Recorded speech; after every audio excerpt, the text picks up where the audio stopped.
Good day once again, friendly viewers. This is a Naruto manga chapter 627 review. Manga chapter 600 is 627. Last week I got that wrong, and I said 625 when I was reviewing 626, which is a complete rookie error. But this time I got it right. But now I've just rambled on a lot more because I'm trying to protect. See, I can't. Mouth words are hard. Okay, mouth words are really hard. Also, I'm not too good with my new software and video editing software, so I'm not sure if I'll be able to cut this out or trim any of this. So yeah, anyways, on to the chapter in question, under review. I really like this chapter. This chapter was great overall, especially I think one of the best things about this chapter was that it really showed off Kishimoto's ability to make characters complex, and he can almost turn a character around in one chapter, and it'll be okay somehow. Like, you know, everyone sort of thinks that the second, or like, well, for example, when we first were introduced to Hashirama, we thought, oh, he's just, you know, a goofy guy, but actually we knew that he's fucking powerful as shit. If he wants to turn it on, he'll turn it on. Same with the second of this chapter. We thought, oh, the second, he's just a racist bastard, but actually he's not completely like that.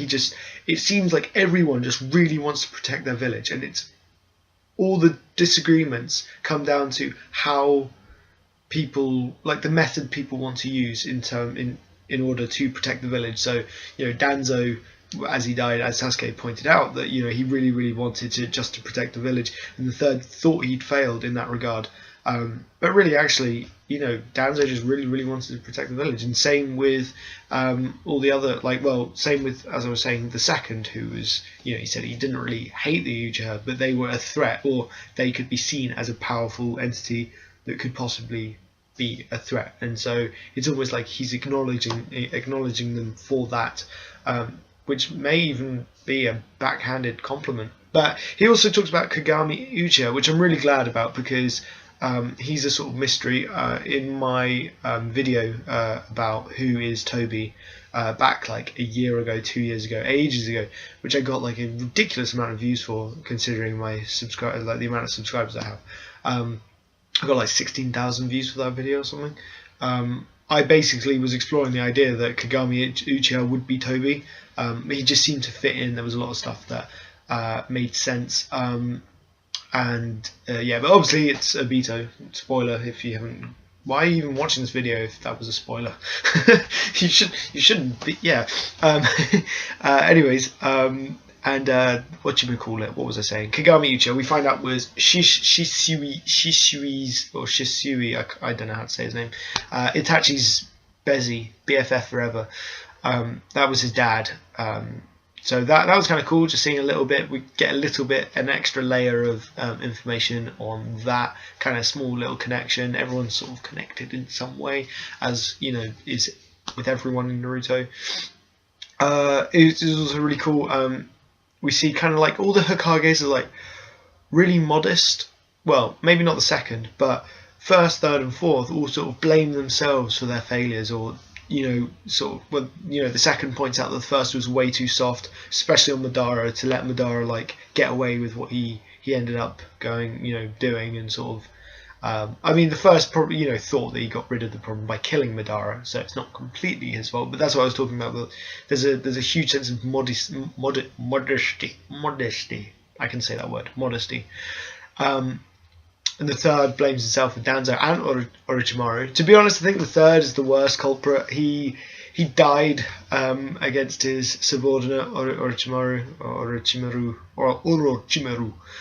He also didn't really control Danzo, who had the root, which is fucked up. And then sort of left the village to Tsunade, who, let's be honest, isn't really. She's not great. She's not a great character. She's just like, man, she's in half now, so never mind. What else did we? What else happened in this? Oh yeah, so obviously another rather big thing is that Itachi. Well, not Itachi. The main thing about this chapter is that Sasuke makes up his fucking mind. Well, it seems that way on the surface. Once again, with Kishimoto's ability to mislead you about how a character's true intentions, which is really good. So Sasuke says, I'm not going to let their work go to waste. He doesn't necessarily say, I'm joining up with Naruto. If you're worried, I'm pretty sure Sasuke and Naruto will fight. Whether or not they may team up for this battle, and then after just say, okay, let's go at it. Oh, this is uneven. That's putting me off. There we go. That's better. It put me off. Probably wasn't putting you off.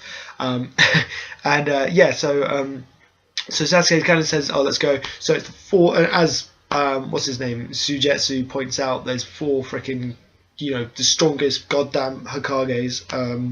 Then you got three ridiculous monsters in Jugo, Sasuke, and Orochimaru. That's another thing. Orochimaru says, he didn't like the way Kabuto imitated his style, which he was like, hey, cramping my style. So now what he's going to do is he's going to follow Sasuke and see what he does, because Sasuke didn't imitate him, which seems really weak.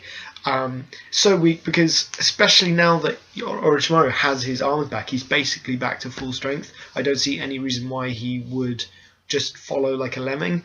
He's not a lemming. He's not that kind of character. Pretty sure he's got something up his sleeve. When everything finishes, he'll have something there. We also see Karen. I'm surprised Naruto wasn't mentioned, because apart from the fourth Hokage saying that he's looking forward to meeting his son, Karen was mentioned, and then the second's like, oh, if you're from the Uzumaki clan.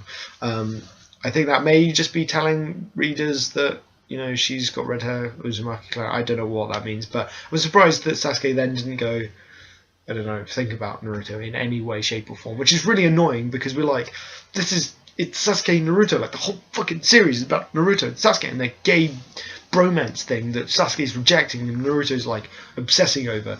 And I guess maybe that's reinforcing the idea that Naruto thinks a lot about Sasuke, and Sasuke doesn't give a shit about Naruto.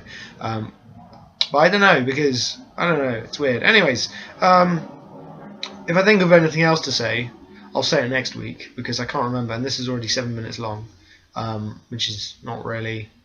It's a bit too long for a Naruto review, but yeah, I'm gonna try and upload some other videos soon.